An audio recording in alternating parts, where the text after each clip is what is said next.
Hey, grade ninth. So we're picking up where we left off here. I'm doing more of week 2 homework demonstrations.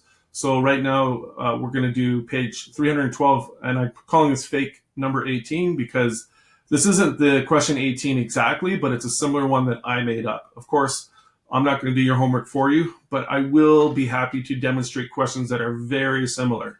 So this says the perimeter of a regular octagon is 5.9 centimeters less than the perimeter of a regular heptagon.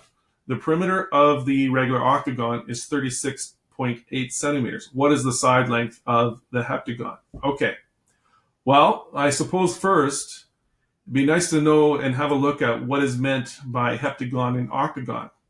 So of course, I just happen to have these shapes here that I can move in. The heptagon is kind of a weird one, doesn't get used that often. It's sort of like the poor lost soul of regular heptagons or regular polygons.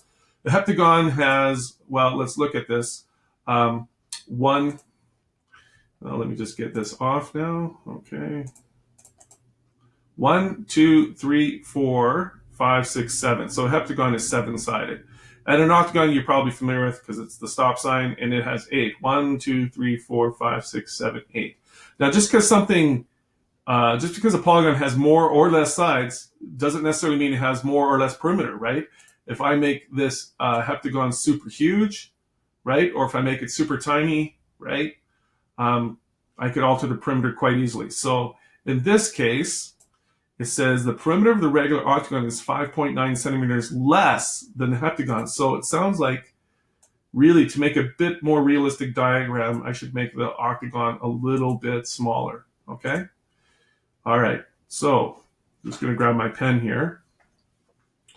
And it says the regular octagon is 5.9 centimeters less than the perimeter of the regular heptagon. The perimeter of the regular octagon is 36.8. So here's my octagon, and the perimeter is 36.8 centimeters, okay? So again, that's the distance around, okay? The perimeter is the distance around an object. And over here, the perimeter, well, we're not sure. Okay, but we do know we have the relationship, right? So I'm just going to write that word out. The relationship is key. That's what you're trying to get at when you look at these word problems. You're trying to establish relationships. All right, relationships. Okay, so what is the side length of the regular heptagon? Well, that is kind of motivating me to create a let statement. Let x equal the perimeter, and I'm using abbreviation, of the heptagon. Okay.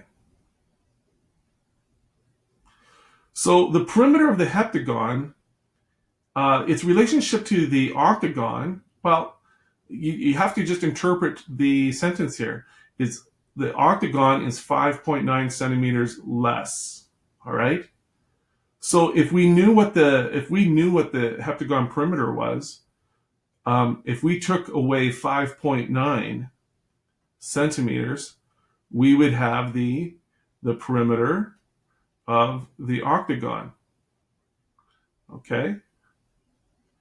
Now, it would appear that you have kind of two unknowns here, but if you keep reading, it actually tells you, okay, the perimeter of the regular octagon is 36.8 centimeters. So you have a number here to substitute in for the perimeter of the octagon. This is our unknown, okay? We don't know what the perimeter of the heptagon is. And in fact, this is where you really have to dive into this. It's asking for the side length. So regular means these are all the same, okay? These are all the same. And so to figure out the length of one, right? Well, it'd be nice if we did know the perimeter, because then we could just take the perimeter, right, and then divide it by 7.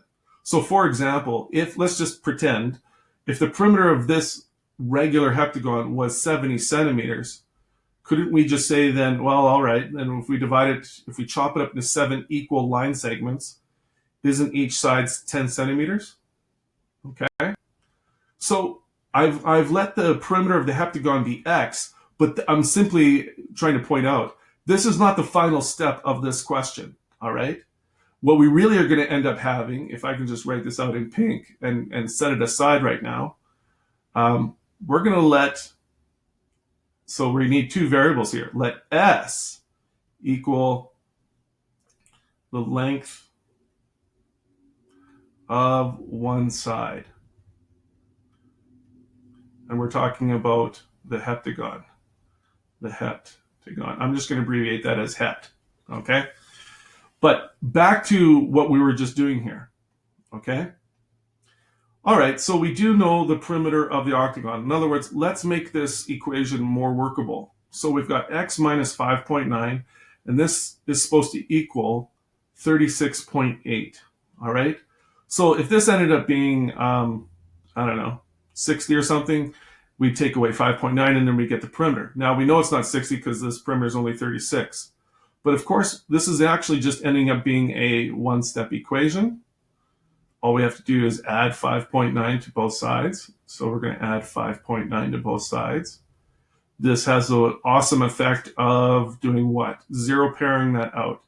And x is equal to, well, let's just add this up. 17, carry the 1, 11, and 1 makes 12. And don't forget the decimals. 12, carry the 1, so 42.7. So the perimeter of our heptagon is 42.7. Now, that is the distance around this thing. So let's go back to what we're doing here in pink. And let's talk about the side length.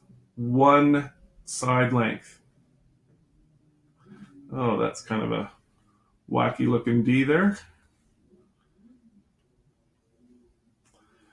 So we're going to take one side length.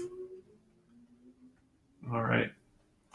And I think what makes sense to me is, doesn't S, the length of one side, isn't that going to be our perimeter divided by 7 because we're dealing with a heptagon? So S is equal to 42.7 divided by 7. And this is fun mental math for me. So I know that 42 divided by 7 is 6, and 0.7 divided by 7 is going to be a 1, all right? And I can just check that over here. If each one of these is now supposed to be 6.1, 6.1, 6.1, 6.1, 6.1, 6.1, there's a 1 there, 6.1, well, I should be able to multiply this by 7 and get my perimeter. 1 times 7 is 7. 7 times 6 is 42. 1 decimal place, so 42.7. Okay, so the side length is the side length is 6.1 centimeters. Let's not forget our units. Okay, so the first thing we need to do is we need to establish a relationship between these two things, right? These two shapes. And then from there, kind of work backwards, figure what the perimeter of the heptagon is. Then from there, divided by the number of sides, and that gave you the side length, okay? I think in your book, it's a hexagon and a pentagon. So it's pretty similar. Would you not agree?